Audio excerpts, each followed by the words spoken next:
안녕하십니까? 네, 교과 공부 시간입니다. 네, 문답식으로 풀어보는 교과 공부, 오늘은 제11과가 되겠고요. 제목은 무엇을 더할 수 있었겠느냐라는 제목을 가지고 교과 공부를 시작하겠습니다. 자, 제11과 무엇을 더할 수 있었겠느냐. 오늘 기억절을 보니까요.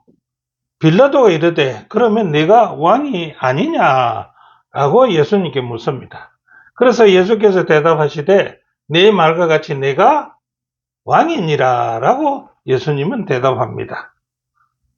그러면서 내가 이를 위하여 태어났으며 이를 위하여 세상에 왔다라고 하면서 곧 진리에 대하여 정언하려 함이로다 라고 합니다. 무릇 진리에 속한 자는 내 음성을 듣느니라 라고 하신데 요한복음 18장 37절입니다. 예수님은 왕이셨습니다. 그러나 세상 그 당시에 빌라도를 비롯해서 모두는 예수님을 왕으로 취급하지 않았습니다. 그런데 예수님은 자기의 입으로서 내가 왕이라고 대답하고 있다는 것입니다. 자, 그러면 오늘 제목에 대해서 우리는 이해하기 어렵고 고통스러운 일을 당할 때가 있지요. 그래서 그런 것을 당할 때 분노한 때가 있습니다. 많이 분노했습니다. 그래서 저자는 이렇게 하나 예를 들었습니다. 중세시대에 남의 집살이를 했던 한 고아 소년이 있었다고 합니다. 이 소년의 부모가 아팠을 때 그 땅을 지배하던 영주가 병사들을 시켜가지고 그를 데려갔고 그 이후로는 다시 그 소년은 부모를 볼 수가 없었기에 그 소년은 영주를 죽이도록 미워했다는 것입니다. 하지만 영주가 자신을 부모에게서 분리시켰던 이유가 흑사병의 위험으로부터 산 자기 소녀를 사람을 구하기 위한 것이었음을 나중에야 알게 됐습니다. 그 소녀는. 그래서 그날의 진실을 알고서야 소녀는 영주에 대한 평생 동안 품고 있던 정오심에서 벗어날 수가 있었다고 합니다. 이것이 이해하기 어렵고 고통스러운 일이었을지라도 영주는요, 왜 그랬을까요? 백성을 위해 최선을 다했던 것이라고 봅니다. 예. 자, 오늘날 우리는요, 소년이 영주를 미워한 것과 같이 하나님을 바라본 적이 혹시 있습니까? 그들이 목회했거나 경험한 악은 하나님을 미워하거나 거절하게 합니다. 고통스러운 순간에 하나님은 어디에 계시는가라고 반문합니다. 하나님이 선하시다면 왜 그렇게 많은 악이 존재하는가라고도 반문합니다. 우주의 대쟁투는요, 이 중요한 문제의 이해를 도와주지만은요, 여전히 많은 의문이 남아있다. 그러나 답을 찾으려는 우리의 모든 시도가 만족스럽지는 못할 때가 많이 있을 것입니다. 우리는 십자가에 달리신 예수님을 바라볼 수 있으며 당장은 답이 없는 의문이 산적할지라도요, 하나님을 신뢰할 수 있다는 것을 그분을 통해서 볼 수가 있다는 것입니다. 자, 그래서 첫날 공부 들어가 보겠습니다. 승리하신 그리스도.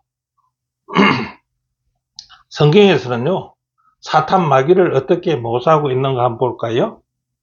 예, 성경에서는 사탄 마귀를 갖다 처음부터 온 세상을 속이는 자라고 소개하고 있습니다. 두 번째는요, 하늘에서 하나님과 그의 백성을 비방하고 잠수하던 자라고 성경은 말하고 있습니다. 셋째로는 이 세상을 창탈한 통치자, 왕이라고 그는 말하고 있습니다. 자, 이 세상에서 벌어지고 있는 대쟁투의 상대는 누구이며 그 결과는 어떻게 될 것인가라고 한번 질문한다면요, 이 대쟁투의 상대는 누굽니까? 예, 여기 나오는 사탄 마귀지요. 현재 이 세상을요, 찬탈하여 통치하면서 자기 것이라고 주장하고 활동하는 사탄과 누구의 싸움요? 우주의 창조주시오 참된 주인이시며 우리 왕이신 예수 그리스도의 대쟁투라는 것입니다. 이 대쟁투는요. 그래서 참 왕은 누구냐? 요한복음 18장 37절 빌라도가 가로되 그러면 내가 왕이 아니냐라고 하는 기억절에 나오죠. 예수께서 대답하십니다. 내가 말한 것과 같이 내가 왕이라고 참왕이라고 얘기합니다. 내가 이를 위하여 왔으면 이를 위하여 세상에 왔다라고 했습니다. 예, 선악의 대쟁투에서요, 사탄을 어떻게 표현하며 예수님의 성의는 어떻게 표현하는가 한번 보겠습니다. 자, 위에서 말한 것과 비슷하게 사탄은요, 이 세상을 크게 기만한 자고요, 중상모략하는 자였고, 고발자였고, 이 세상을 잔달하여 통치하는 자가 어떻습니까? 대쟁투에서 사탄입니다. 성경은 그렇게 이야기하고 있습니다. 자, 그 다음에 예수님은 어떻게 표현할까요? 예수님은 진리에 대하여 정언하려 세상에 오신 자라고 성경은 정언합니다. 두 번째는요, 예수님이 십자가를 통해서 하나님의 완전한 의와 사랑을 가장 탁월하게 증명하셨고요. 이로써 마귀의 비방이 틀렸음을 입증한 것이 예수님이십니다. 자, 예수님은요, 마침내 자기의 때가 얼마 남지 않는 것을 아는 마귀의 나라를 멸하실 것이며 그리스도께서 세세토록 왕노릇 하실 자라고 성경은 얘기하고 있습니다. 자, 교훈은 이렇게 말합니다. 사탄은요, 온 세상을 기만하지만 그는 이미 패배한 원수입니다. 우리에게 중요한 것은요, 매 순간 그리스도의 승리를 주장할 수 있고요, 십자가의 약속을 주장하는 것이 우리의 할 일입니다. 자, 둘째 날, 어려우시며 어렵게 하시는 분이십니다. 어려우시고요, 어렵게 하시는 분이다. 사단의 통치권이 완전히 무너뜨리는 단계는 어떻게 이루어질 수 있는가? 자, 요한일서 3장 8절에 이르면은 예수께서 나타나신 것은 마귀의 일을 멸하고 죽음의 세력을 잡는 자, 곧 마귀를 멸하시기 위함이었다라고 얘기합니다. 두 번째는요, 마귀의 통치권이요, 완전히 무너지는 것은요, 두 가지로, 교과에 이루어진다고 얘기했는데, 첫째가 그리스도께서 십자가의 사역을 통해서 사탄의 중상모략하는 주장이 무너지고, 두 번째 이후에 사탄과 그의 나라는 완전한 멸망으로 무너질 것이라고 저자는 기록해 놨습니다. 자, 두 번째, 사탄은요, 하나님이 완전히 어렵고 어렵게 하시는 분이 아니라고 주장해 성경의 주장은 어떻게 할까요?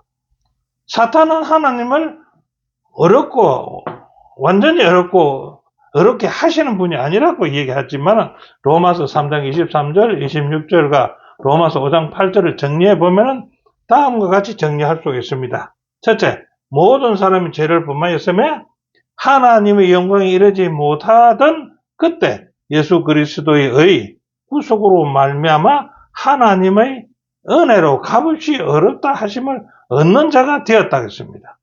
그리스도의 의가 우리를 어렵다 하심을 얻은 자 되게 해 주셨다는 것입니다. 두 번째는요, 또한 그의 피로 인하여 믿음으로 말미암는 한몫제물로 삼으시고 우리의 죄를 간과하심으로 자기의 어려우심을 나타내셨다는 것을 기록하고 있습니다.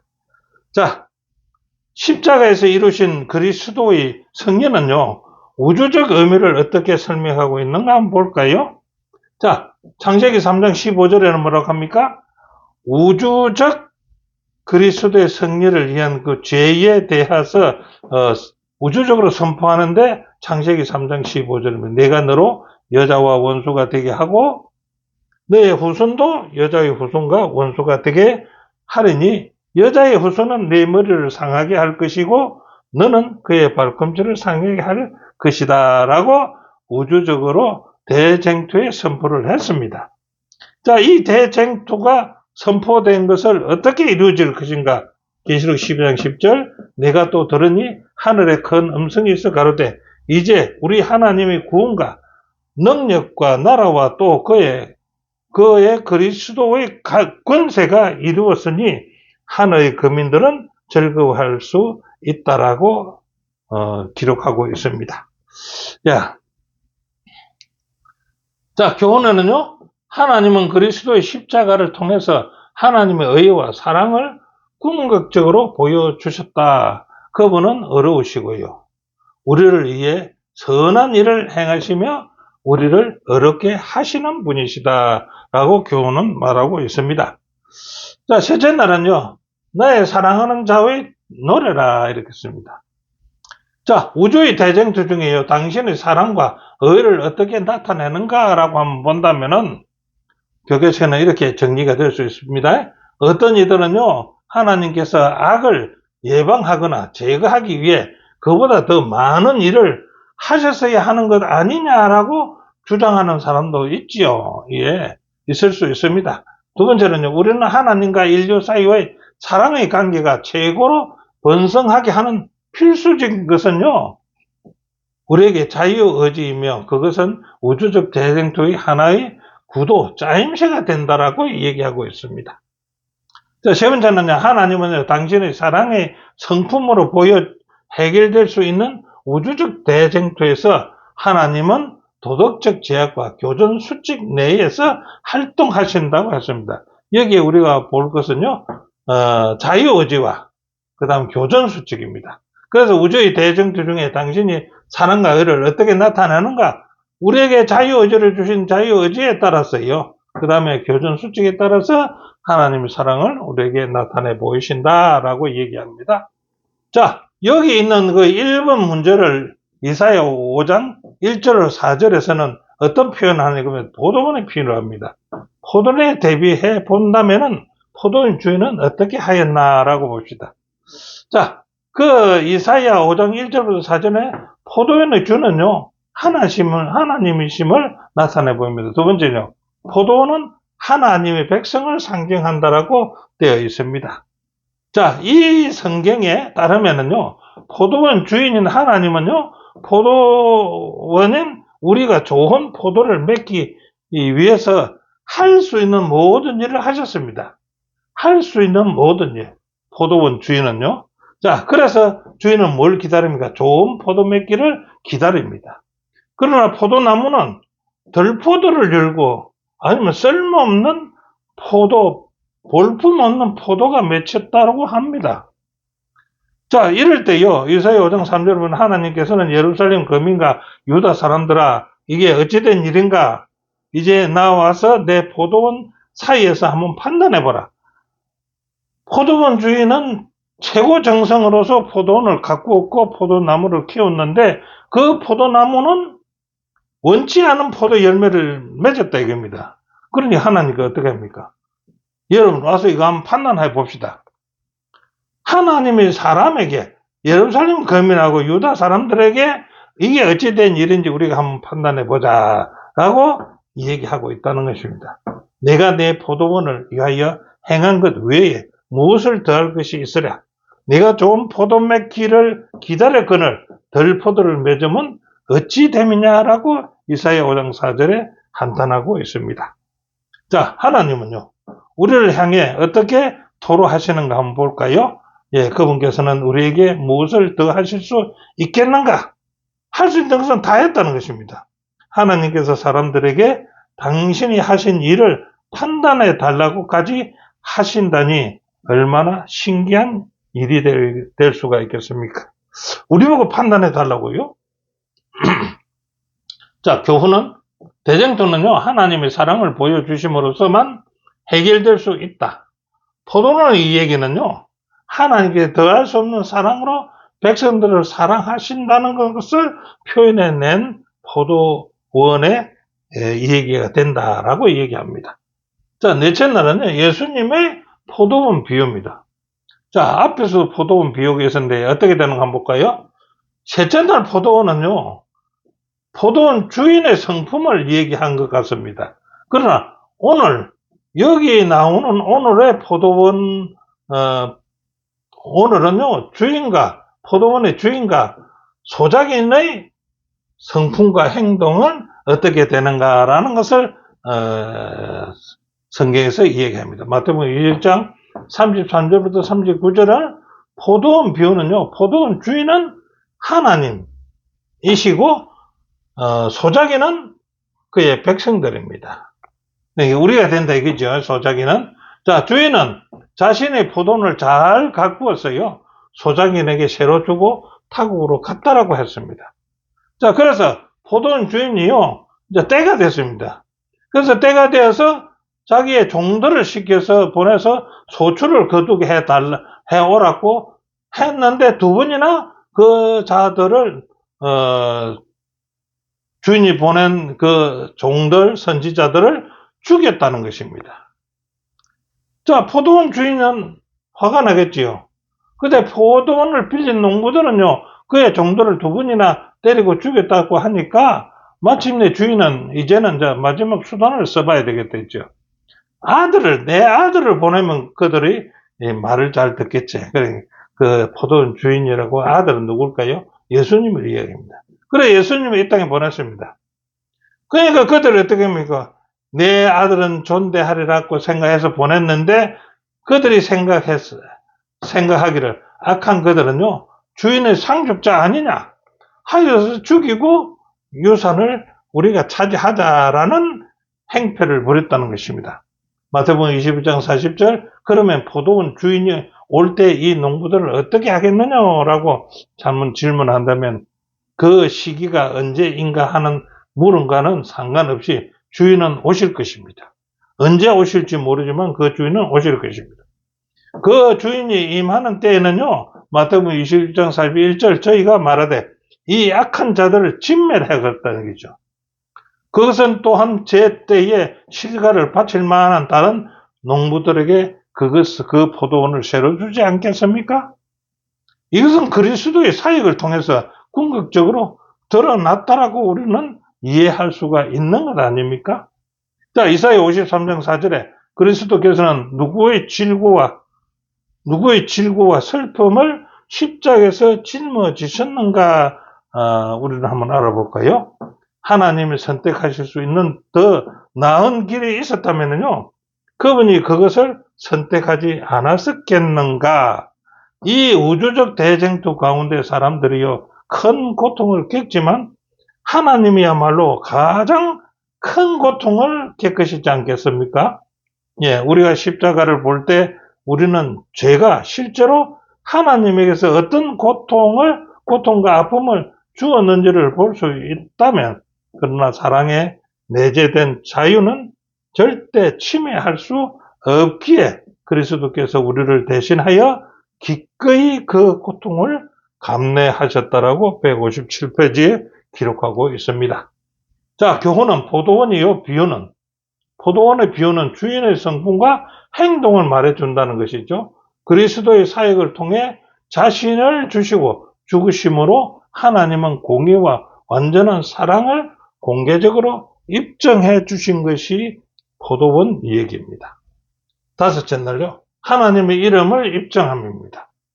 하나님은 성부와 성자와 성령의 이름이 완전한 의와 사랑과 구속 계획에 입증되는가라고 한번 물어본다면은 로마서 3장 25절, 하나님께서 길이 참으시는 중에 전에 지은 죄를 간과하심으로써 자기의 어려움을 나타내려고 하셨다는 것입니다. 두 번째는 로마서 3장 26절, 곧 이때에 자기의 어려우심을 나타내시고 자기도 어려우심에 또한 예수 믿는 자를 어렵다 하려 하였다는 것입니다. 예, 그 이름이 어렵다는 것입니다. 로마서 5장 8절, 우리가 아직 죄인 됐을 때에 그리스도께서 우리를 위하여 죽으심으로 하나님께서 우리에게 대한 자기의 사랑을 확정하셨다라고 얘기합니다. 그 이름의 입증하는 것입니다.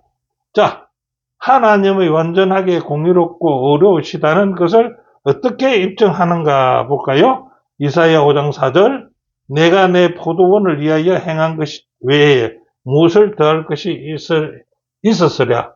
내가 좋은 포도 맺기를 기다렸거늘 덜 포도를 맺으면 어쩌민고.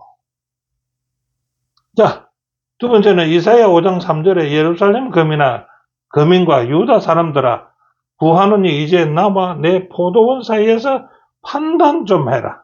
우리가 그렇게 할 권리나 자격이 없음에도 불구하고 하나님이 한낱 피조물에 불과한 우리에게 그분의 성품을 판단하도록 허락하시는 것은 하나님의 공의를 볼 수가 있다라고 얘기합니다. 하나님 이름이 입증되는 것이라는 것입니다. 하나님은 모든 지적인 피조물 앞에서 자신을 어떻게 증명하는가 볼까요? 요한계시록 15장 3절과 요한계시록 19장 1절과 6절을 간추려 보면 여기서는 구원과 영광과 능력이 있으신 우리 하나님으로 증명합니다. 두 번째는 하나님이 하시는 심판은 참되고 어려운 하나님으로 증명하고 있지요. 세 번째는요, 하나님께 경배하여 가로되 아멘 할렐루야 찬양과 경배 받으실 하나님으로 증명합니다. 네 번째는 만국의 왕이시여 주의 길이 어렵고 참되시도다 만국의 왕으로 증명하신 것입니다. 이것이 요한계시록 15장 3절과 요한계시록 19장 1절로 6절에 있는 말씀으로 보면 이렇게 증명하고 있다는 것입니다. 자, 교훈은요, 심판대에 구속받은 자들은 하나님의 행사와 심판이 언제나 완전히 어렵고 사랑으로 행하셨음을 확인할 것이며 그분에 대한 모든 질문의 답을 얻을 것이다 라고 교훈은 말하고 있습니다. 자, 오늘 배운 교과를 대충 정리해보면은, 결론을 정리해보면 이렇습니다. 첫째, 하나님의 말씀을 알면서도 여전히 많은 의문이 남아있지만 그런 어려움 가운데서도 예수님을 통해서만 하나님을 신뢰할 수 있다는 것을 배우게 됩니다. 자, 두 번째는요, 우리는 심판에 대해 하나님의 사랑과 의를 온전히 이해할 것을 배우고 있습니다. 자, 세 번째는 십자가를 지신 예수님은요, 더할 수 없는 하나님의 사랑을 우리에게 보이시며 우리를 어렵게 하심을 보여주심을 우리는 배웠습니다. 네 번째는 예수님의 십자가는요, 하나님의 공의와 사랑을 입증하고요, 대쟁토의 논쟁을 종식시키고요, 그 다음 다섯 번째는 그 사탄은 패배한 원수고요, 우리에게 필요한 것은 십자가의 승리를 우리는 주장함을 우리는 이번 주를 공부를 통해서 배웠습니다. 우리는 십자가를 주장하면서 사탄 마귀를 이기는 여러분 되시기 바라면서 다음 주에 다시 뵙겠습니다. 감사합니다.